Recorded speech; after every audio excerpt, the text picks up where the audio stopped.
Hola, ¿qué tal? Y gracias por escucharnos a todos. Hoy me toca a mí dar el pre y dar los resultados del capítulo anterior. Muchas gracias por sus votos. En primer lugar, quedó El hombre que vendió la Torre Eiffel de Mauricio. Bastante interesante. Y empatados en segundo lugar, las probabilidades de Mario Alberto y mis random facts de Luis Fernando o Fernando. ¿Cuáles son las probabilidades de eso, Mario? Bueno, pues no olviden votar en cosasinútiles.com y espero que disfruten del capítulo.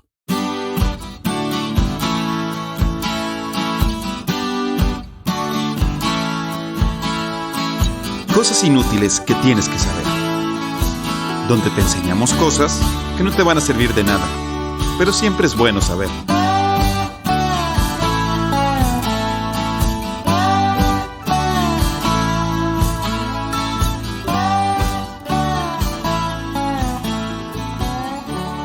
Hola, ¿qué tal a todos? Miércoles más de cosas inútiles que tienes que saber. Me acompaña con COVID Mauricio. Hola, ¿qué tal? Luis Fernando, Alberto, qué gusto verlos de nuevo en otro capítulo más de Cosas Inútiles. Que es como la tercera o cuarta vez que te da COVID. Tercera. ¿Tercera? Ah, ok. Tercera y vez. Mario Alberto. ¿Qué tal? Bienvenidos y bienvenidas a un miércoles más de Cosas Inútiles. Ansioso por empezar. Así es. Ahora la culpa fue de un servidor, por lo cual empezamos un poquito tarde. La primera vez en 45 capítulos, pero bueno. Para mí siempre es tu culpa, la neta, o sea. Ah, sí, porque yo soy el que manda el link. Sí. Bueno, anyway. En el capítulo de hoy nos toca primero a Mauricio porque nació el 17 de octubre. No tiene absolutamente nada que ver, pero... A mí porque nací el 15. O porque yo soy más bueno en el Mario Kart, entonces Mauricio va primero. Porque Eso es mentira. Sí soy. No. Bueno, y Mario Alberto nos deleitará con sus random facts porque es el mejor a Mario Kart en la pista de los bebés, la cual solo es una vuelta en círculo 7 veces. No es nada. Es mi mundo favorito. No sé por qué. Él solo juega en esa pista, ¿eh? Yo nada no más. juego en esa pista. No más juega en esa pista. Pues, sí, yo les deleitaré con los random facts, pero si se aburren mucho, tranquilos. Yo los salvo. No se preocupen, tenemos todo esta noche. Ya verán. O tarde, o día, o lo que sea que lo estén escuchando. Bueno, Alberto, ¿te parece si empezamos con tu random fact? Ahí les va. Imaginen que de repente llega un auditor de gobierno a tu vida y te dice, a ver, Wisi, muéstrame todos tus bienes. Y tú, pues... No, pues buena suerte. Pues tienes que acceder. Así que le enseñas tus tierras, tus casas, tu ganado, computadoras, celulares, etc. Bueno, hasta donde dé la luz. Hasta donde dé la luz. Ya con esta información, sabe cuánto exactamente debes de pagar de impuestos. Vamos a decir que te salió 100 pesos, pero obvio es el gobierno y no te va a decir. Tú tienes que ir a pagar tus taxes. Ajá. Y rogarle por haberle atinado a los 100 pesos. Bueno, 100 pesos exageraste, ¿eh? A lo mejor unos 20, 30, pero... Ya que si te pasas, pues vas a haber pagado de más. Y si quieres pagar 80, ellos están a decir, no, pero yo ya tengo todos tus... Sé exactamente cuánto debes. Sí, o sea, bueno, es el chiste de, oye, tienes que pagarme lo que me debes. ¿Cuánto te debo? Ay, pues tú tienes que calcularlo. Tú okay. Tienes que saberlo. Y si no lo sé, bueno, yo sí lo sé. ¿Por qué no me lo dices? Tú debes de saber. Esto es de dos. Somos un equipo. Somos un equipo. Bueno, pues ahora imagina que aparte de tener el problema de saber cuánto debes de taxes, el día del juicio final está cerca y el gobierno ya sabe cuánto tienes y pues puede decírselo a papá Dios junto con tus pecados y de ahí te juzgarán por toda la eternidad, junto con tus taxes que no pagaste. Ok. No creo en nada de las 7 cosas que dijiste, ni siquiera en los taxes. Bueno, pues básicamente esto fue lo que sucedió en 1086 después de Cristo. Cuando el rey Guillermo I de Inglaterra se dio cuenta que no sabía a ciencia cierta, al mero estilo Don Federico Peluche, cuánto tenía. Ok.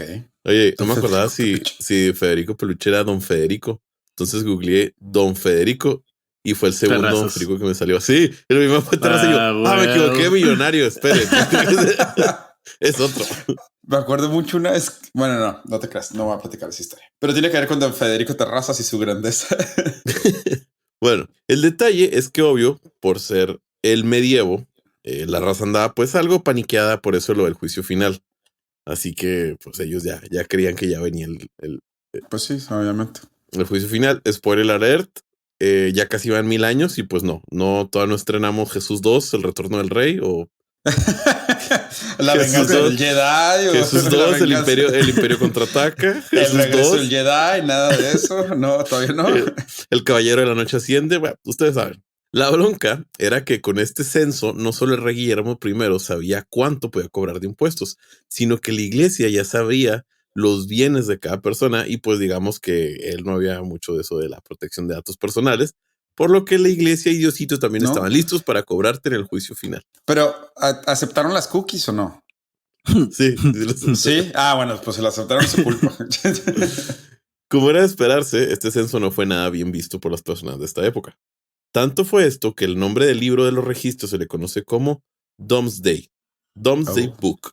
Doomsday Este Book, libro fue vea. escrito en latín y su nombre proviene de dom, que significa cuenta, por lo que el libro se llama, literal, Día de Cuentas. Ok. Esto era para hacer referencia al día del juicio final, que sería el día que todos daríamos cuentas de nuestras posesiones y pecados. O solo pecados si eres millennial, como yo. Porque no tenemos posición. Sí, no, claro que no. Este Oye, libro hoy, aún hoy vi un video de un comediante británico que dice que, sí, les voy a platicar hoy de la Home Ownership Association. O sea, si eres dueño de una casa, ¿cómo se llama? El comité de vecinos. Y dice, si eres millennial, no tienes que ver este video. O sea, No te preocupes. Dale, todos dale, sabemos, skip. no te preocupes, le puedes dar skip. Hay una liga que puedes seguir porque sabemos que no eres dueño de una casa, entonces no te preocupes. Bueno, este libro aún existe y se encuentra en los archivos nacionales del Reino Unido y hasta el 2011 podías verlo por la módica cantidad de 2 libras. Ahora sí ya está gratis y lo puedes ver. Bueno. Y es el Perfecto. primer censo de bienes probablemente en el mundo, es de Inglaterra, pero probablemente del mundo. Muy bien. Y tuvieron que Muy pagar bien. los impuestos a la iglesia y al rey. Y adiosito. Y a Diosito. Muy bien. Perfecto. Yo creo que a mí me terminarían debiendo. ¿Por qué tú pagas más taxes de lo que deberías? Güey? Pues sí. Veme. Yo no pedí esta vida me escogió a mí. Muy bien. Bueno, pues Mauricio, después de este escrito del día final, ¿nos puedes platicar de tu tema? Con gusto. Este tema lo titulé como Baila hasta César. ¿Ok? ¿Tiene que ver con 31 minutos? O sea, si el título no va a la historia. Ok, muy bien. Bueno, Alberto no sabe de qué estamos hablando. No, sí, no sabe. sí sé que estoy hablando y esto puede ser muy interesante. Ok. Bueno, en Nochebuena, en el año 1021, aproximadamente 18 personas se reunieron afuera de una... ¿Ya sabes por qué, Wisi? Porque puede ser muy interesante. No. No, ok, síguele, pues. No me digan. Bueno, esperemos que no. Continuaré.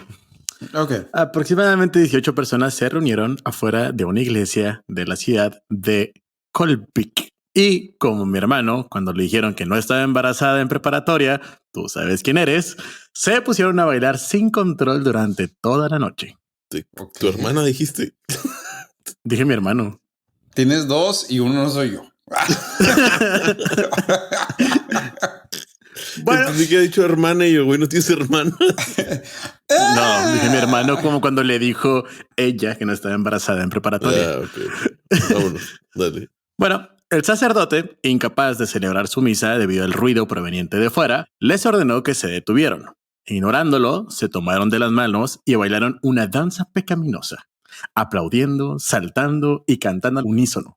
El enfurecido sacerdote, según registró un cronista local, los maldijo para que bailaran durante todo un año como castigo por su descarada alegría. El único pedillo es que, pues, como que sí funcionó.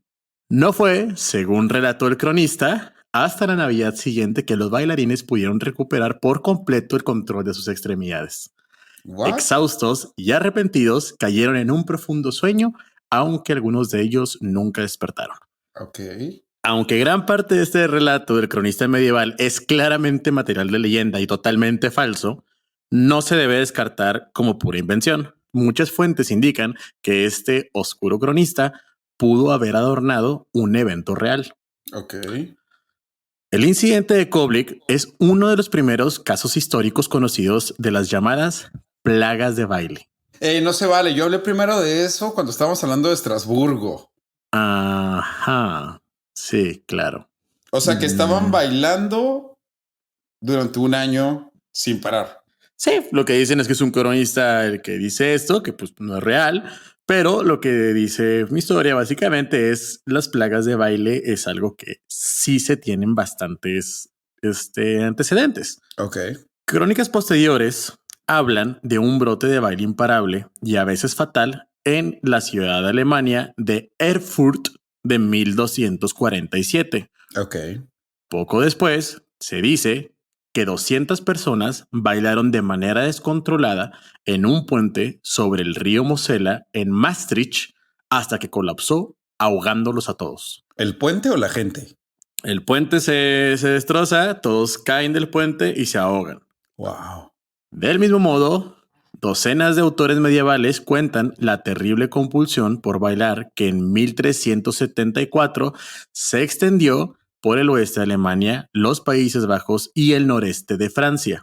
Las crónicas coinciden en que miles de personas bailaron en agonía durante días o semanas, gritando terribles visiones e implorando a sacerdotes y monjes que salvaran sus pecaminosas almas. Bueno, la más famosa de todas esas es la de Estrasburgo, supongo. Sí, la que como tú nos habías contado en otras historias pasadas. Así es. Ajá. Si quieren escuchar la historia a fondo de la plaga de baile de Estrasburgo en 1518, los invitamos a escuchar el capítulo número 6. Así es. Nos remontaremos hasta ese capítulo para escuchar esa plaga. Como comentas, 1518, en esa se impactaron alrededor de 400 personas. Y bueno, si quieren saber un poco más de eso, adelante pueden ver el capítulo. Pero además de esa, tenemos otros antecedentes como la ciudad de Tabriz, donde se recordó una increíble epidemia a la que un grupo de bailarines alucinados saltaron y brincaron durante hasta casi 6 meses supuestamente. Y hubo quienes incluso se rompieron costillas y lomos. Oye, yo no puedo ni bailar por una boda. O sea, y no soy yo el que lo dice. Los amigos de Mabe no me dejarán mentir. También hubo varios casos. 6 meses. Sí, de hecho, días, semanas, meses. También hubo varios casos aislados durante los siglos XVI y XVII en Suiza y el Sacro Imperio Romano Germánico de personas o familias enteras siendo afectadas por esta manía. Las plagas de baile son poco recordadas hoy en día, en parte porque parecen muy poco creíbles. Pero, aunque los incidentes de Koblik, Erfurt y Maastricht puedan ser un tanto apócrifos, no hay duda de que las epidemias de 1374 y la que nos contó Luis Fernando de 1518 sí ocurrieron. Damn. Docenas de crónicas confiables de varias ciudades describen los eventos de 1374. Y el curso de la epidemia de 1518, de las que nos habla Luis Fernando, se puede detallar minuciosamente con órdenes municipales, sermones y viviendas, descripciones de viviendas de personas que estuvieron en la época. E incluso hay unas crónicas del médico renancentista Paracelso, que habla específicamente de la 1518. Ah, ok. Ya. Bueno, esos brotes representan un enigma real y fascinante. En algo que los escritores contemporáneos y modernos han estado de acuerdo. Aquellos que bailaron lo hicieron involuntariamente, se retorcían de dolor, gritaban pidiendo ayuda y suplicaban clemencia. Es que bailar hasta la muerte, e incluso que se te rompan costillas, infartos, o sea, todo lo que le involucra está intenso. Que la pregunta a la que nos lleva es ¿qué pudo haberlos impulsado a bailar en contra de su voluntad hasta hacerse daño a sí mismos? Shots de tequila. No. ¿No? Ah, okay. No fueron shots de tequilas. Muy bien. Pero una de las teorías sugieren que habían ingerido cornozuelo de centeno. Es un hongo que crece en los tallos de centeno maduro y que puede causar alucinaciones, espasmos y temblores. Ciertamente, se produjo en epidemias de ergotismo en la época medieval, en la Europa medieval, cuando las personas consumían harina contaminada. Pero esta teoría es un poco complicada de acreditarlo, de creer que es la realidad, ya que es muy poco probable que aquellos envenenados por el cornozuelo de centeno pudieran haber bailado durante días seguidos. O sea, decían, oye, pues esa madre te afecta, sí te afecta alucinaciones y todo, pero también te afecta físicamente como para estar bailando de esa manera. Okay. O sea, no cascas. Pero sería como que un trip colectivo. Ah, por ahí vamos, de hecho. Por ahí vamos. Esto medio raro. Por ahí vamos exactamente. Tampoco tiene mucho sentido que tantas personas hayan reaccionado de la misma manera a los productos químicos del hongo. O sea, que todo les haya dado por igual a bailar, no tiene mucho sentido. Son, o sea, cosas psicológicas, no son cosas de que una droga te encauce lo mismo, es lo que dicen. No tiene sentido que el efecto sea el mismo. Sin embargo, algo particularmente interesante, aunque no revelador para la realidad de las cosas, es que todos los brotes ocurrieron en alguna parte y a lo largo de los ríos Rin y Mosela. Sí, de hecho lo que estaba pensando cuando estabas mencionando los lugares, pues todo es en Europa Central o Europa del Oeste, o sea... Sí, obvio. Todos siguen, de hecho, todos pensamos exactamente lo mismo.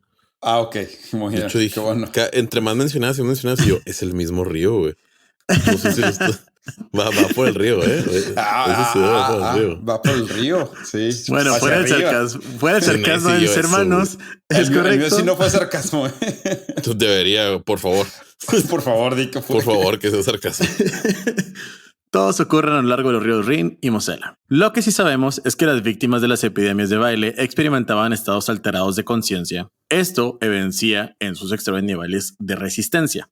En un estado como de trance más o menos, se entiende que podrían estar un poco menos conscientes de su agotamiento físico, del dolor de sus pies, que estaban hinchados y magullados. ¿Qué es lo que dicen? Para que tú puedas conseguir soportar estar bailando durante tanto tiempo, sí o sí tienes que estar en algún tipo de trance. O sea, el trance es algo que... 3/4 partes de una botella de Bacardi. De nuestros pies hinchados no vas a estar hablando, Mauricio. Por favor.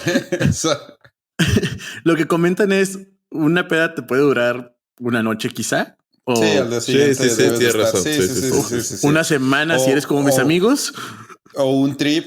Saludos, Coque. O un trip te puede durar, no sé. Sí, 3 días. A lo 4 mucho. días. No te va a durar semanas o 6 meses. Pero antes de que te mueras de sobredosis de cualquier droga que te puedas meter, o sea, obviamente no puedes durar más de una semana con eso. ¿Sí me explico? Entonces, estas personas lo que dicen es... La única... aunque estuvieras en LSD, pues ni más que 10 días dure 12 meses, pues no. O sea... Entonces lo que dicen las personas que le tratan de dar una respuesta a esto es tienes que estar en algún tipo de trance como el que hacen, por ejemplo, los budistas para no tener dolor, para no sentir el dolor de cuando caminan sobre brasas, o las personas que logran hacer cosas sin romperse la mano. Bueno, tienen que estar en un tipo de trance en el cual de alguna manera poco explicable pueden soportar o ignorar el dolor y el cansancio que siente su cuerpo. Ya. Pero tiene sentido.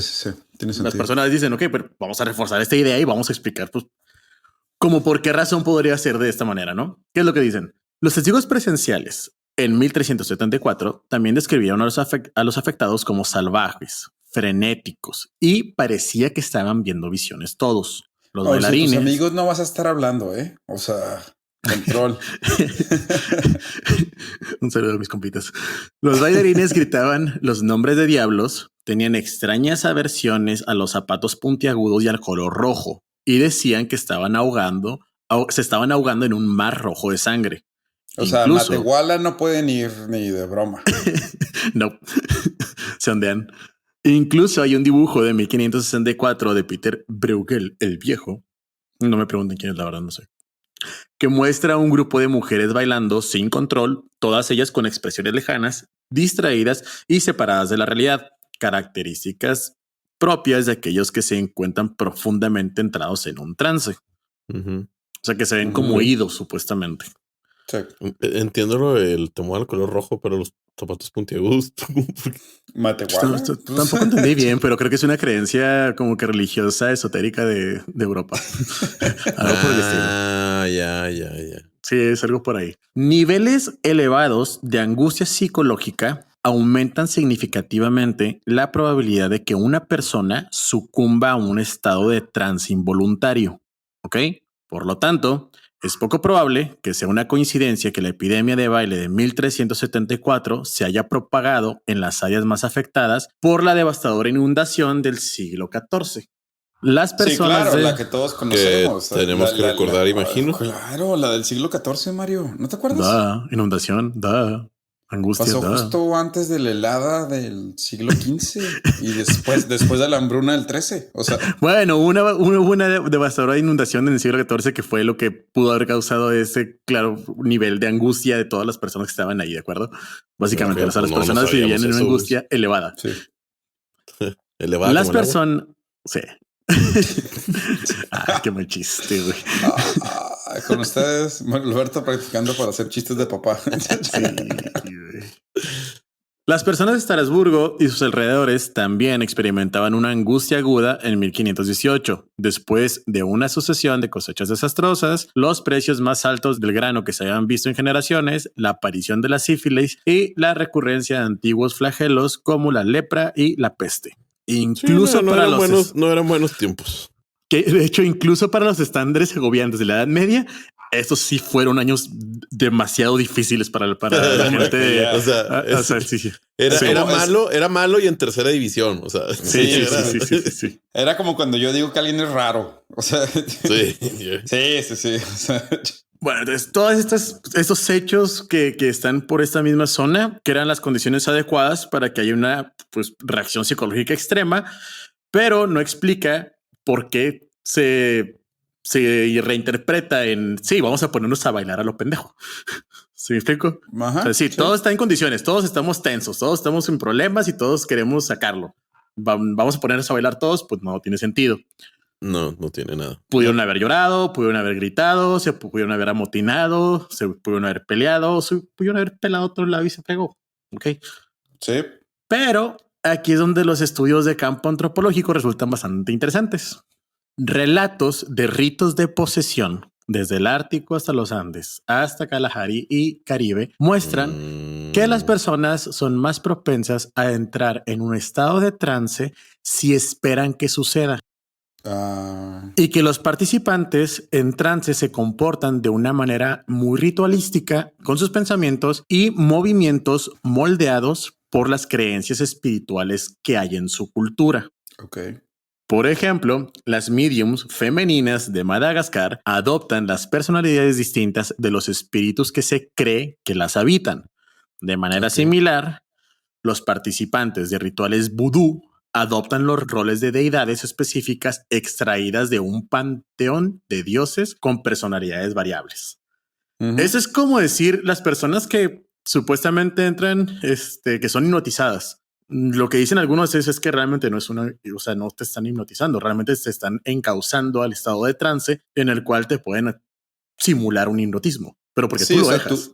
Tu subconsciente se está preparando para cierto tipo de reacción física que cuando sucede reacciones de la manera que la gente espera que reacciones. O sea, si reaccionaras como, no sé, como un vudú en la cultura de Indonesia, sería como que eso no es lo que estamos esperando, pero no puedes porque es el subconsciente, ¿no? Es correcto. Básicamente es eso, que también es una forma, y no me quiero meter aquí en discusiones complicadas, pero es una forma de explicación que también se le ha llegado a dar incluso a temas como exorcismos, ¿ok? Que se esperaba que hubiera algún tipo de actividades, de acciones, de manifestaciones, de respuestas. Es correcto que pasaba esto. Pero aquí la pregunta entonces que nace es, ¿existían entonces sistemas de creencias en las regiones afectadas por la plaga de baile que podrían haber canalizado este comportamiento generalizado? Sí. Bueno. Ok. Cerramos el tema. Fuga. Vámonos. Las preguntas más complejas que te escucho. Con la respuesta más sencilla. Una variedad de fuentes, desde pinturas de altar hasta crónicas y libros de leyes incluso, muestran que el temor por esta enfermedad tormentaba y formaba parte de la creencia colectiva de las personas que vivían en los valles del Rin y del Mosela.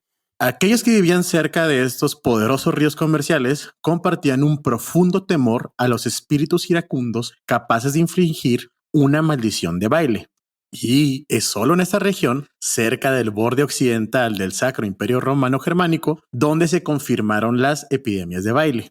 Además, estos brotes casi siempre ocurrían en o cerca de ciudades que habían sido afectadas por epidemias de baile anteriores. En resumen, el cuadro epidemiológico es sorprendentemente consistente con una forma de contagio cultural. Sí. Solo donde existía una creencia previa en una maldición de baile, la angustia psicológica podía convertirse en una forma de baile frenético colectivo. Sí, a ver, no es una coincidencia que Estrasburgo, siendo una ciudad francesa, entre comillas, tenga un nombre tan alemán. Tan cerca de Bélgica, tan cerca de Holanda, tan cerca del oeste de Alemania, que es justo lo que estabas diciendo. Es correcto. De vez en cuando la angustia física y mental volvía a las personas especialmente sugestionables, daba la casualidad que la plaga de baile podía regresar rápidamente. Yeah. Todo lo que hacía falta entonces era que uno o pocos desafortunados, creyéndose haber sido objeto de la maldición, cayeran en un trance espontáneo.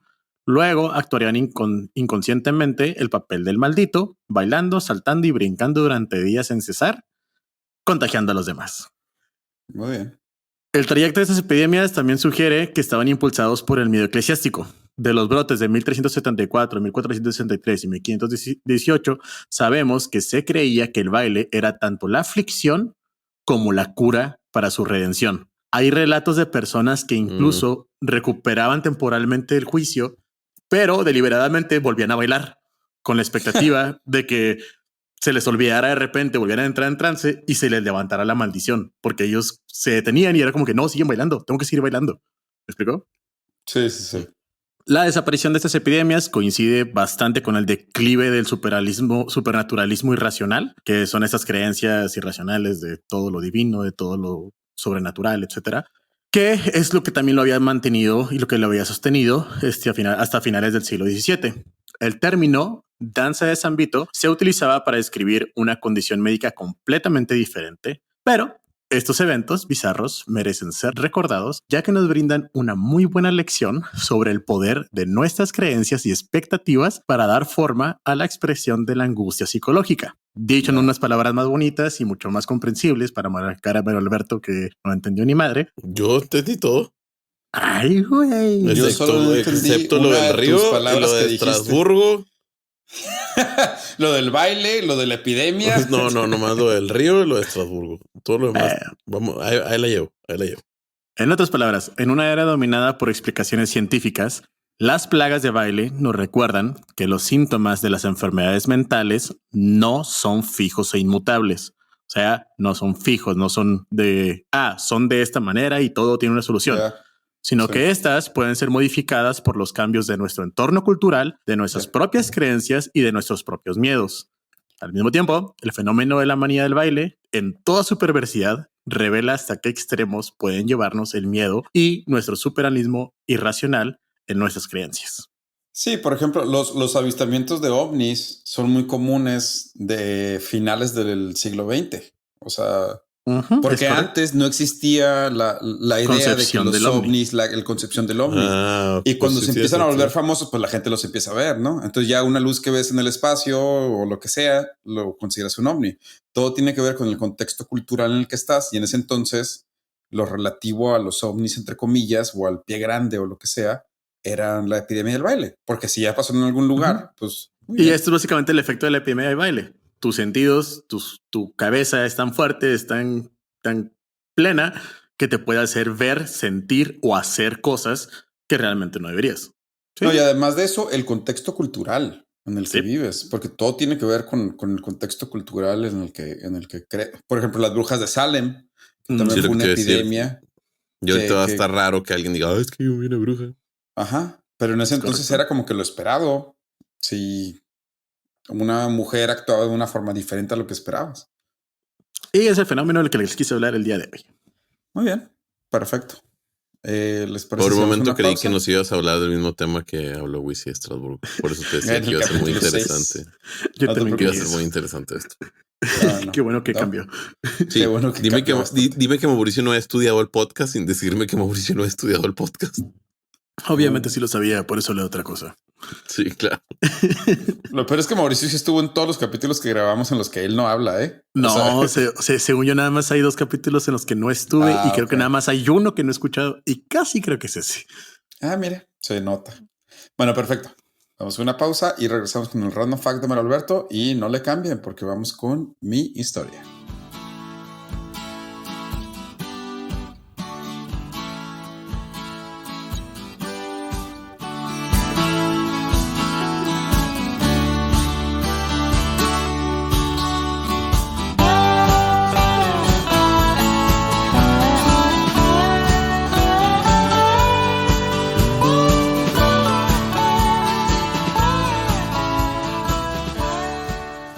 Y bueno, estamos de vuelta y los que me conocen sabrán que una parte de mí quería corregir el uso de la palabra bizarro, pero no lo corregí. ¿Por qué, Mauricio?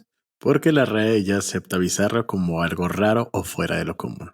Así es. A pesar de que el uso de la palabra bizarro como algo raro fuera de lo común viene del inglés bizarre y el uso de nosotros viene del italiano bizarre, pues la RAE ya lo Como algo aceptó. Entonces valiente. así es, como algo Ya ni valiente o modo. valeroso, ya no lo puedo corregir, así como los Juegos Olímpicos o el medievo. ¿De modo? Así, la vida se trata de dejar de corregir a la gente. ¿Te Mario refieres a las Alberto. Olimpiadas? No te preocupes, ya saldrá algo más para que le caigan mal a la gente. No, sí, claro, no te preocupes. Norteamericano seguirá ahí siempre en alto, refiriéndose nomás a los canadienses, estadounidenses y mexicanos. Así que, pero bueno, ese hasta la muerte. Mario Alberto. Pues hablando de ñoñeces. Imagino que Mira. ustedes, hablando de ñoños, imagino que ustedes dos sí se saben las 3 leyes de la robótica. Sí. Sí. Sí, bueno, pues sí. Espero Lo que de nuestros Yo, Robot. radioescuchas sí hayan tenido algo mejor que hacer en la preparatoria que leer Asimov, por lo Ok. que les contaré. O de ver Yo Robot. O de Robot. Sí. Bueno, pues resulta que un tal Isaac Asimov, escritor de ciencia ficción, andaba aburrido allá por los 1942 y escribió un libro llamado Círculo Vicioso. En él se Ujú. menciona por primera vez las 3 leyes de un robot, Ujú. las 3 leyes que debe seguir para su sana convivencia con los humanos. Las leyes son en lo personal una joya de la lógica y creatividad de quien las inventó, y dicen lo siguiente. Número 1. Un robot no hará daño a un ser humano ni por inacción, o por omisión, debería estar mejor traducido, por omisión, permitirá que un ser humano sufra daño. Entonces un robot no puede hacer daño a un humano, ni por Así, omisión. o sea, tú no le puedes decir a un robot de que me voy a tirar de este edificio. El robot te va a tratar de detener. Sí. Número 2. Un robot debe cumplir las órdenes dadas por los seres humanos, a excepción de aquellas que entren en conflicto con la primera regla. Sí. Eso se hace bien interesante. Sí, Está sí, bien sí, interesante porque sí se vuelve ya, o sea, Sí, Un loop. es complejo pero Es un simple, loop. ¿sabes? Ujú. sí, es una Es un joya diagrama de creatividad flujo. este Es güey. un diagrama de flujo. Sí. Y cuando lleguemos al tercero todavía se vuelve más. Sí. Número 3.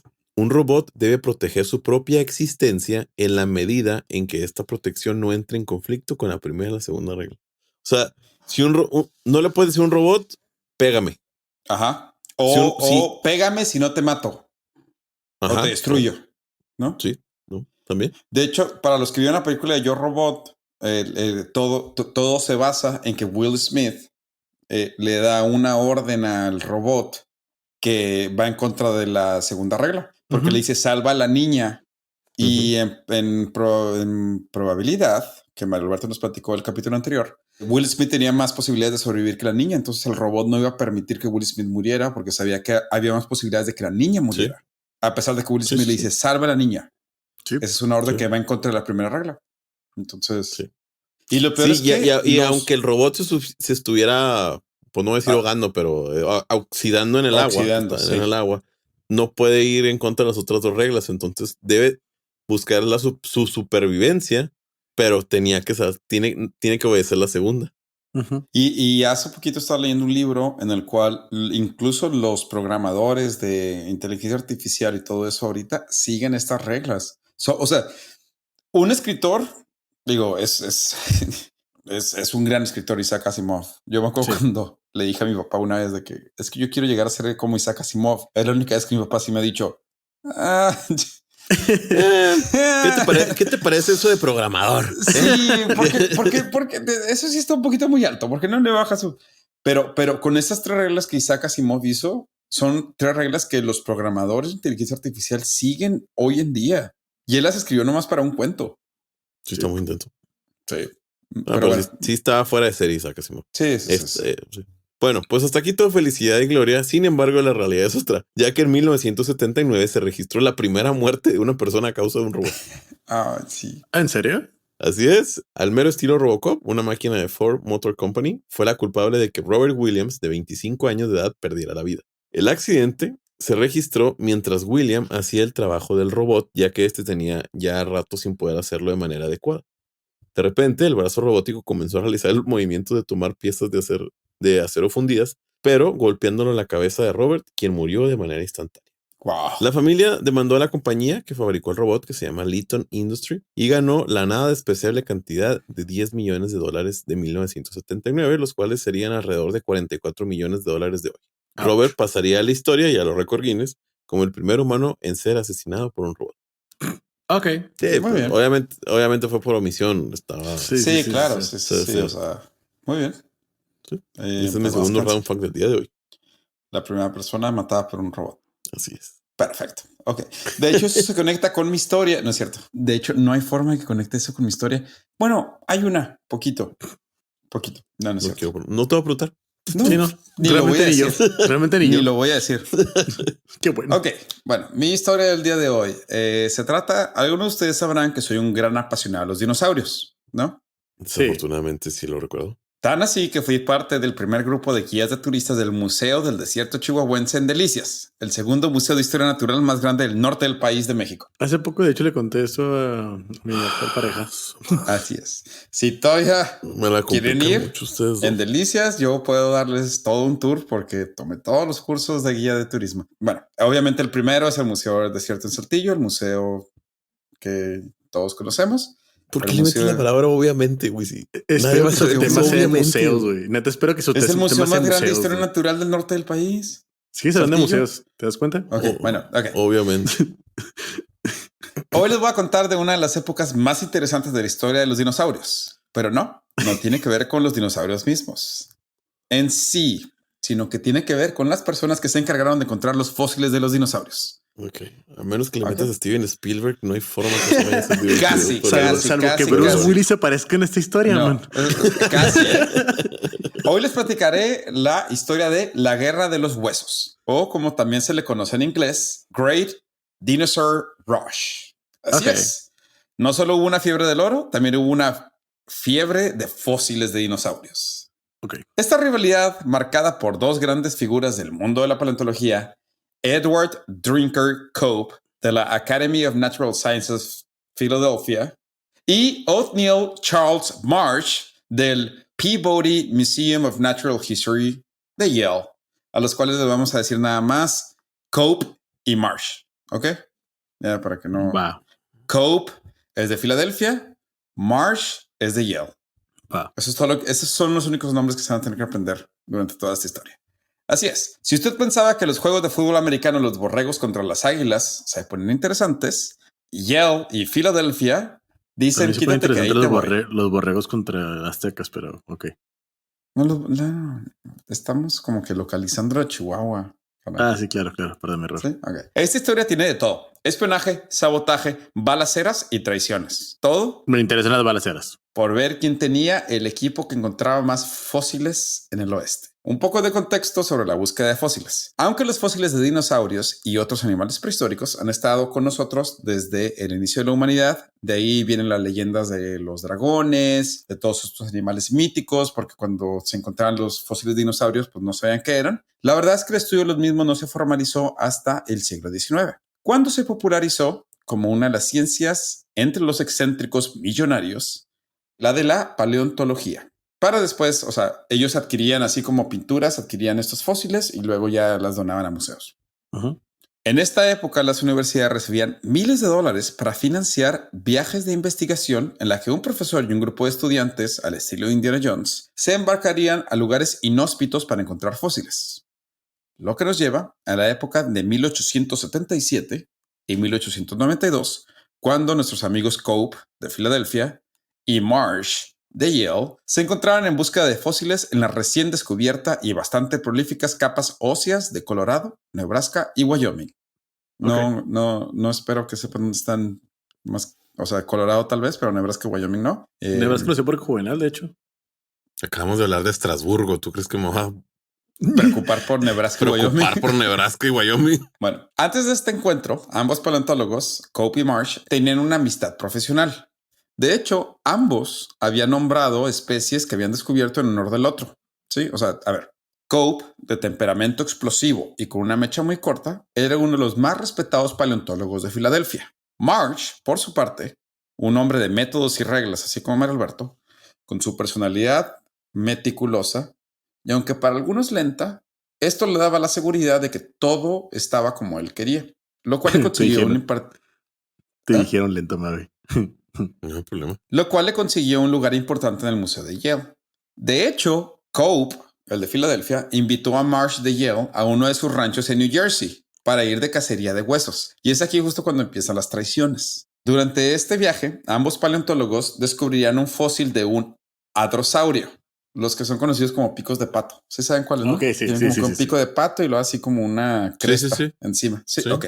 Son bastante comunes en Norteamérica, pero en ese entonces todavía no se descubrían. Aunque ambos acordaron que Cope se quedaría con el descubrimiento, los rumores dicen que Marsh sobornó a los que administraban la mina donde habían encontrado el fósil para que le mandaran cualquier otro fósil que encontraran a la casa de él y le pagaría por cada uno de esos fósiles que encontrara.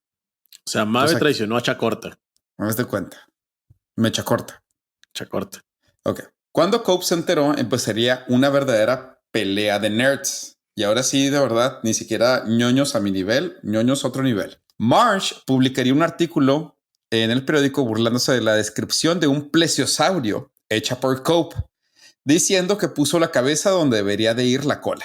Así es, ¿no? ¿Sí? Cope le respondió comandando una expedición bastante cerca de sus tierras en Kansas. Porque pues no sé si lo mencioné. Los dos eran multimillonarios, ¿verdad? Sí, ambos señores eran estúpidamente ricos. O sea, tenían rancho y dinero por doquier, ¿no? O sea, de hecho, el que trabajaba en Yale trabajaba sin un sueldo. O sea, nomás trabajaba ahí para decir que trabajaba en Yale. O sea, perfecto. Sí. Durante esa época se habían descubierto estas capas óseas en la región de Wyoming, Colorado y Nebraska. Así es. Cada vez que quieren escribir osea, pero no le ponen espacio entre la, o sea, no sé si les ha pasado que cada vez que quieren escribir osea, pero no le ponen espacio entre el o y el sea, se los corrige a ósea con acento en la o. Sí. Sí. Ok. Eso es porque viene de ósea. Pero la gente escribe osea, pues ¿cómo? No, pero pues mucha gente utiliza osea como, bueno, mucha gente utiliza ósea como osea. Así es, el autocorrector les está haciendo escribir esto mal todo el tiempo. Yo sé que hay gente que sí va a decir, por eso el osea tiene acento en la o. Por favor, si alguien dice, Total. El punto es que Cope consiguió un permiso del gobierno de Estados Unidos en ese entonces para liderar expediciones en esta zona del oeste del país. Y es aquí cuando empiezan las traiciones. Cope viajaría hasta Denver, donde dejaría a su familia para embarcarse en búsqueda de los fósiles. Pero al llegar a la estación que se supone que le habían dado el gobierno de Estados Unidos por un geólogo llamado Hayden en Fort Bridger, Cope descubrió que nada de lo que le habían prometido estaba ahí. No había ni equipo, ni vagones, ni carretas, ni caballos, ni mulas para su expedición. Entonces Cope tuvo que pagarle a personas que vivían ahí o que trabajaban ahí, entre los cuales se encontraban 2 hombres de Marsh, su temido enemigo, los cuales en realidad le dirían mentiras y lo tratarían de alejar de los buenos fósiles. O sea, de Marsh, los buenos fósiles. Había malos. Había malos, hay unos que no importan tanto. Sí. Claro. De hecho, durante varios días, los hombres de Marsh encontraban fósiles y no le decían a Cope y se los mandaban a su jefe de verdad. Eso sí está hecho. Hasta que uno de ellos se equivocó en la dirección y se los mandó a la familia de Cope. Entonces la familia de Cope se dio cuenta y le dijo a Cope. Entonces, ¿qué hizo Cope? Lo mató. No, lo despidió. Bueno, perdón. Mauricio. La costumbre, chulo. Ok. La verdad es que para este momento, más o menos, Cope y Marsh habían encontrado los mismos fósiles y Marsh fue el primero en encontrarlos, entonces les puso nombres y luego Cope se dedicó a publicar artículos desmintiendo todos los animales que había encontrado el otro y poniéndole sus propios nombres y llegó hasta el punto en el que inventaron sus propias familias de dinosaurios. O sea, así como que no, es que él está encontrando otros dinosaurios, yo estoy encontrando estos. Pero la pelea nomás era para ver quién encontraba más dinosaurios. Fósiles, más dinosaurios y más fósiles. Toma en consideración que en esta época era la fiebre de los fósiles, o sea, tenía sentido. Poquito después de la fiebre del oro. Pero bueno, como ya dijimos, esto pasó en el West. ¿Y qué es lo que les viene a la cabeza cuando piensan en el West? Ya no quiero decirlo. Porque... Sí. Claro. Okay. Pues, ¿Qué sería?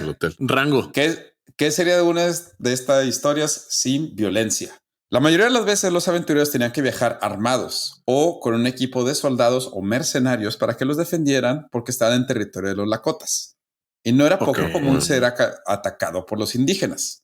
Pero En más de una ocasión, ambos equipos aprovecharon que tenían armas para robar fósiles de los otros. Madre. Y en algún momento incluso intercambiaron disparos. Nadie murió, no se preocupen.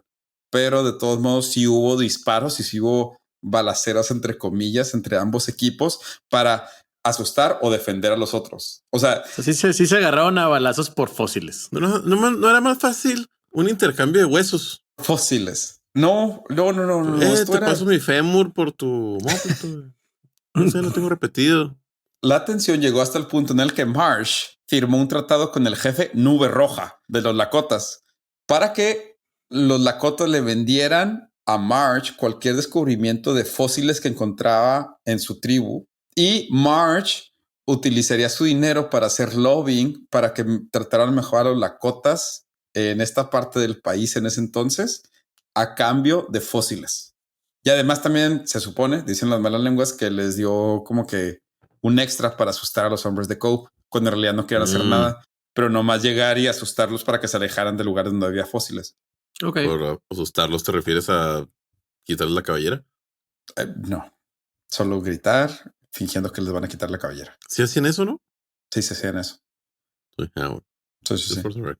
Durante la última década de la guerra, ambos paleontólogos tenían ya suficientes fósiles como para estudiar por el resto de su vida, pero seguían exprimiendo sus carteras para tratar de tener más que el otro. Así es, en este punto, ni la Academia de Ciencias de Filadelfia ni Yale seguían financiando los viajes de los paleontólogos, porque claramente en ese problema ya era algo más de, o sea, en ese momento ya era algo más de ego que en realidad de investigación, o sea, porque ya tienen suficientes fósiles para morirse investigando fósiles. Así que quisieron Cope y Marsh como buenos ricos. Consiguieron ¿A qué más fue lo que inversionistas. dijiste? ¿Ya era más de ego que qué? Ya era más de ego que de investigación. No se podría hacer la visión de cosas inútiles. Pues sí. Bueno, así como cosas Visión y inútiles. visión. Visión y visión. Durante los Visión y visión siguientes del podcast. Durante los siguientes 15 años, desde 1877 hasta 1892, la guerra por los huesos continuaría. Entre las cosas que llegaron a hacerse el uno al otro fue: hombres de March sabotearían uno de los trenes usados por los de Cole días antes de una helada, lo que obligó a los aventureros a mover las cajas en temperatura bajo cero, porque obviamente no las iban a dejar ahí para los hombres de Marsh. Otra de ellas es Marsh ordenó a su superintendente que abandonara una de las fosas, ya que no estaba dando tantos huesos como la otra, no sin antes destruir con dinamita todo lo que pudiera ser fósil que quedara ahí para evitar que Cope fuera a robar lo poco que quedaba. O sea, literal le dijo a su líder: oye, destruye todo en la fosa, no me importa lo que sea, para que no se lo roben. O sea, básicamente varios- este era como el gran truco, pero de fósiles. La película Así del es. gran truco. Vaya. En varias ocasiones, tanto March como Cope sobornarían a trabajadores del área para reportar supuestos huesos a sus adversarios para alejarlos de donde en realidad estaban encontrando los otros huesos. O sea, contratarían a trabajadores del otro equipo para ser espías. Sí. Y llegó a haber uno que se apellidaba Lake, que era hasta doble espía. Trabajaba para los dos.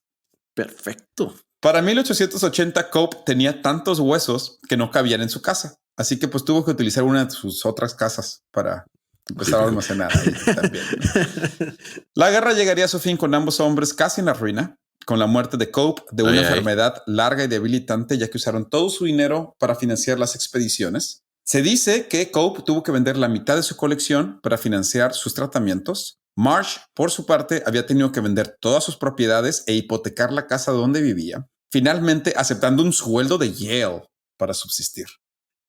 O sea, le tuvo que pedir a la universidad que le pagara. Pero no se preocupen. Durante sus últimos días, Cope le dio un último reto a Marsh.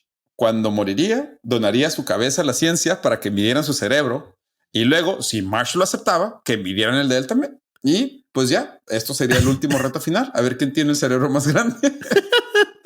Lamentablemente, Marsh no aceptó el reto, así que pues nos quedamos con la duda de quién tenía el cerebro más grande. Qué sí caballeroso reto.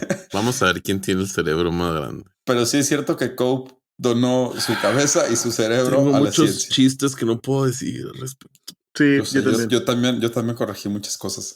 Pero bueno, aunque sabemos que muchos fósiles se perdieron durante la guerra, esta época ha arrojado grandes descubrimientos de cómo era la vida en Norteamérica durante el Mesozoico.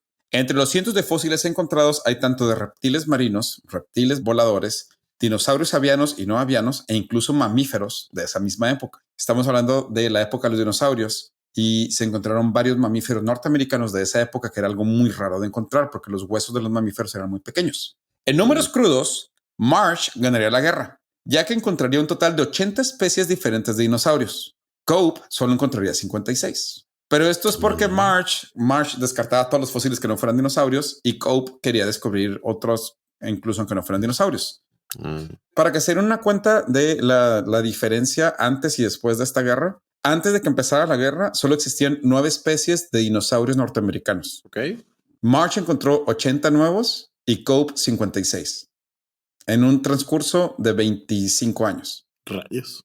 O sea, multiplicaron 10 veces lo que había por su guerrita.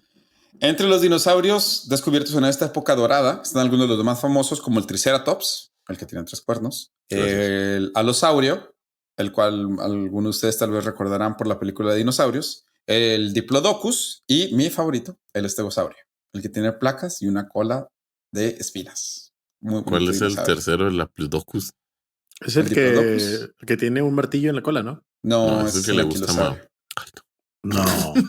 No, el estegosaurio. Son de la misma familia, pero no. Ok. Sí, no. Como un apasionado de la paleontología y la historia natural, no se puede negar el gran impacto que tuvieron esos dos hombres en la historia. Citando al paleontólogo Robert Baker, los dinosaurios descubiertos durante la Guerra de los Huesos no solo llenaron museos, también llenaron periódicos, revistas, libros y la imaginación de las personas. Por eso les traigo el día de hoy la historia de la Guerra de los Huesos, porque sin ellos tal vez no existiría la fiebre de dinosaurios que existió a principios del siglo XX y a finales del siglo XX. Como la película de Jurassic Park, claro. Así es. Sí, está interesante que hayan descubierto tanto nomás por su guerrita. Por su guerrita. Y que los dos terminaron en la ruina. Sí, está cañón.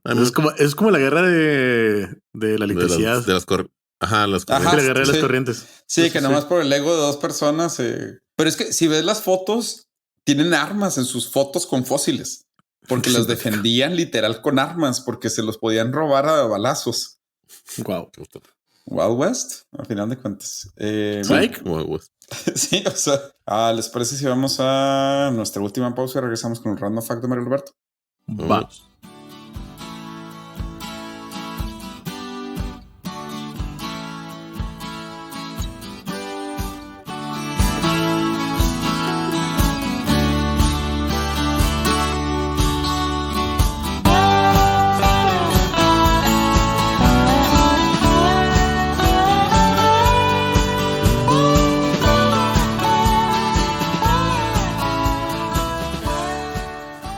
Y bueno, después de mi asombrosa historia de dinosaurios, vayan por favor al Museo del Desierto Chihuahuense en Delicias.